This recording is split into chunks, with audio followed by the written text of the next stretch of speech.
foi a importância do SES como parte dessa rede baiana, né? Eu vou dar exemplo.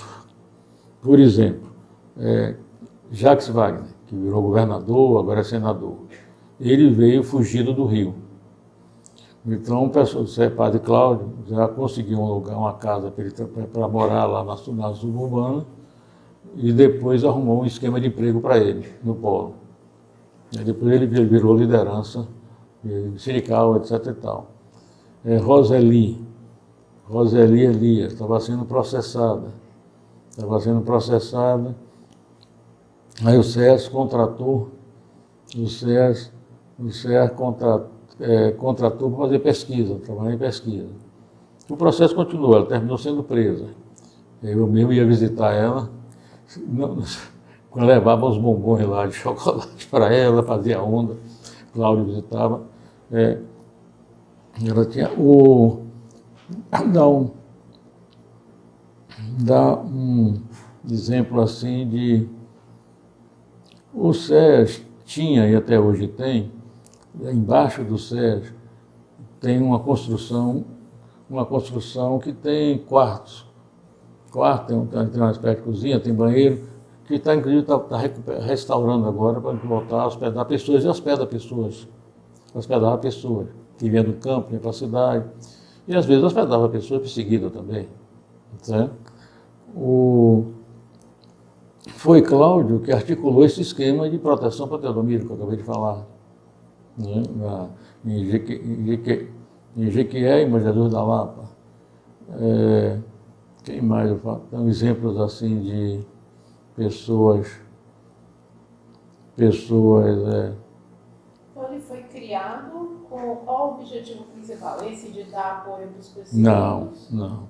Ele a partir de uma linha internacional dos jesuítas, depois do Concílio Vaticano II, de criar centro de investigação e ação social no mundo e na América Latina. Tanto que o SES começa fazendo pesquisa de realidade, pesquisa da situação da sociedade, da própria igreja, da própria companhia, depois que ele vai se convertendo e nesse caso a liderança de Cláudio Perani foi mais marcante, vai se convertendo num trabalho em vez de fazer pesquisa e dar cursos, ele dava dar um trabalho de assessoria à organização popular. Tanto que eu dizia que a função do SES era o aumento da consciência e a organização popular, assumindo uma linha no qual o assessor não dirige, o assessor estimula, para que o protagonismo seja dos próprios setores populares. É o que na linha o pessoal chamava de basismo. Certo? Tem uma perspectiva que seria meio basista. Trabalha pela base. Ele vai crescendo e depois ele cria duas equipes, uma equipe urbana e uma equipe rural. Tanto as duas equipes trabalham nessa linha de estimular a associação de bairros, estimular que depois criou o Movimento dos Favelados, que trabalhava mais com os bairros de invasão recente, de ocupação recente. A equipe rural estimulava a organização dos lavradores, dos trabalhadores agrícolas, inclusive. Já falou em rede de proteção. Quando Antônio Dias foi demitido da FETAG, o SES contratou. Quando a Eliana Hollenberg veio para cá, veio para que vinha para Salvador, foi o primeiro lugar, a pessoa que ela procurou, parece que fui eu, o SES contratou. Então tinha e agora, quem mais eu pega aí? Estou pensando em termos de contrato. Também tinha muita reunião no SES, desses grupos todos. Não tem, bom. E o próprio caderno do SES? O caderno do SES. Papel, né? De denúncia, de análise, o caderno do SES era era vendido por assinatura no Brasil todo. Não tinha uma quantidade grande de volume, de 2.000, o Max chegou, foi 5. Não tinha quantidade de volume, mas era lido por lideranças populares, assessores populares, lideranças sindicais, pessoal da igreja progressista. Então ele fazia um diagnóstico da realidade e muitas vezes transcrevia os documentos dos setores populares. Inclusive falam que internacionalmente o César é conhecido pelos cadernos. Caderno da Marca. marca. Qualquer biblioteca de ciências sociais fora do Brasil e existiam os cadernos do César. Porque os próprios padres levavam. E tinha assinatura no exterior. Uma coisa engraçada é que a ditadura militar, ela fiscalizava, acompanhava o tempo todo os cadernos do César. E não acompanhava, ou acompanhava menos, bem menos, o trabalho na equipe urbana e na equipe rural. Por exemplo.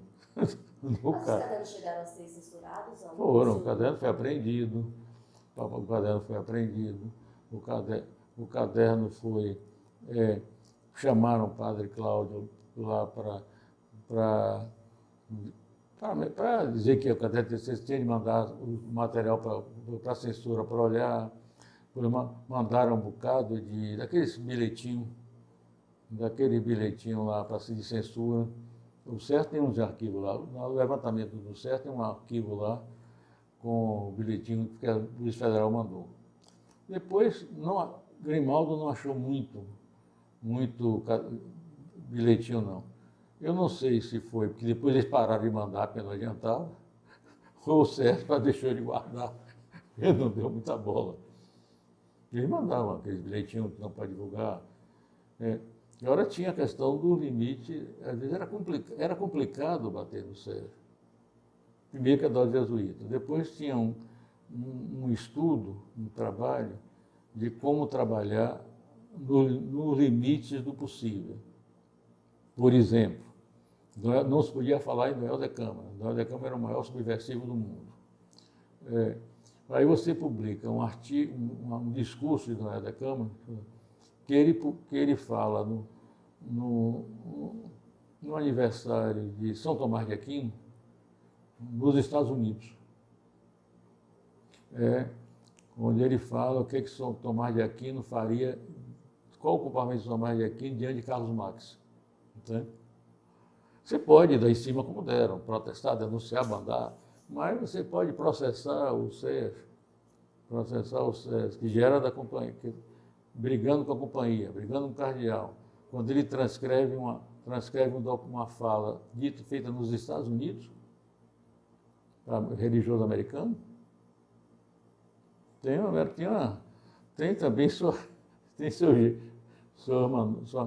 uma outra coisa. Uma vez me chamaram na Polícia Federal para dizer por que eu tinha dito que a chamada gloriosa de contra-revolução. Tá? Eu disse, peraí, eu não falei só isso em aula não, eu escrevi. Agora, olha o rodapé que eu estou citando. Eu estou citando Luiz Viana Filho. Luiz Viana Filho, que tinha sido chefe da Casa Civil Castelo Branco, que era governador da Bahia. Então, quem falou a palavra contra-revolução aqui foi Luiz Viana. Certo? E o pessoal da linha dura não gostava de Luiz Viana, certo? Mas ia me processar porque eu citei Luiz Viana, só que a frase de Luiz Viana era que o golpe de 64 foi uma contra-revolução preventiva. É a frase dele. Certo? Mas não foi ele que falou? Então, o cuidado da pesquisa ser concreta, com dados concretos, esticando o limite possível, mas dentro do limite possível, estava mais ou menos. Sem contar que o Serra nunca assumiu, ao contrário, criticou a luta armada. O Serra nunca assumiu a ideia da luta armada. Até porque não era eficaz. Certo? É uma entidade de igreja, nunca assumiu a luta armada. Os textos, como a SNI fala como acusação, são estudos de análise de alto nível e bom nível. Ele fala no texto dele lá. Então é mais complicado. E eu ficava mais em cima do mais visível, que eram os cadernos. O trabalho de base eles não... Pegava alguma coisa na greve do café, deve ter pegado, acompanhado, mas não era. O SESC foi fundamental na criação da CPT. A CPT Nacional surge a partir da atuação do Sérgio. Inclusive um caderno que foi feito levantando a situação da Amazônia, por exemplo. Então não era.